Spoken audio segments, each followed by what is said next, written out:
আজকে কথাগুলো না বললেই নয়। আজকে কথাগুলো বলতে আমি বাধ্য হয়েছি। কারণ হচ্ছে আমাদের বাংলাদেশে মানুষ একজন যদি উপরে ওঠে তাকে নিচে নামানোর জন্য আমরা অনেকজন তার পিছনে লাগি। তো কথাগুলো বলতে আমি এই জন্য বলছি, আবার হয়তো বলতে পারেন যে আমি হয়তো তাকে চিনি জানি কোনো কিছু। সবাই ইউটিউবে ফেসবুকে সব জায়গায় তার ভিডিও দিছে, কিন্তু আমি দেই নাই। কে সে জানেন? আমাদের রাখি আপু। আসলে তার বাস্তব জীবনের কাহিনীগুলা যদি না শুনতাম, তাহলে হয়তো আমার মধ্যেও এরকম একটা প্রশ্ন থাকতো যে সেই সাধারণ একটা মেয়ের কাছ থেকে ফুল কিনা ফুলের টাকাগুলা সে দেয়নি। তো আসলে সবার চিন্তা ভাবনাটা হচ্ছে ভুল। উনি যেহেতু কন্টেন্ট তৈরি করে, তো সেই কন্টেন্ট অনুযায়ী উনি একটা ভিডিও বানাইছে।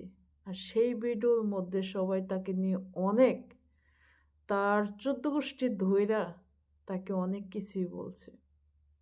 খুবই দুঃখের বিষয়। কিন্তু একটা জিনিস, আজকে তার কথাগুলো শুনে আমার সত্যি অনেক খারাপ লাগছে। কারণ আমি একজন প্রবাসী। আমি জানি আমরা যখন বাংলাদেশে যাই তখন হয়তো আমরা এয়ারপোর্টে যখন যাই কিছু মানুষ আছে টাকা ভাঙ্গায়, তারপরে বাংলাদেশি টাকা নেই। আবার কিছু মানুষ আছে যে দূর তোরই বাড়িতেই তো যাচ্ছি, যা কিছু লাগবে আত্মীয় স্বজনে দিবি, এরকম চিন্তা ভাবনা করি। কইরা কিন্তু আমরা বাড়িতে যাই, যাওয়ার পরে কি করি, আমরা একটা দিন আপাতত একটু রেস্ট নিই। তো রাখিয়া ফুলবেলাও এই কাজটাই হয়েছে। সেই বাংলাদেশে আসছে, সারাদিন ঘুমাইছে, ঘুম থেকে উঠেই সে একটা জায়গার মধ্যে রওনা দিচ্ছে যাওয়ার জন্য। আর তখনই এই ফুলওলির সাথে দেখা হয়।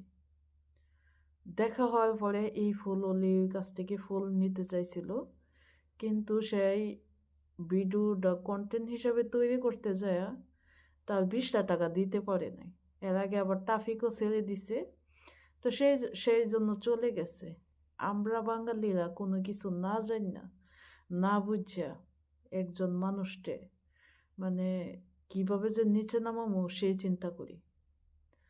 আর বর্তমানে কন্টেন্ট তৈরি করার লোকের কোনো অভাব নেই।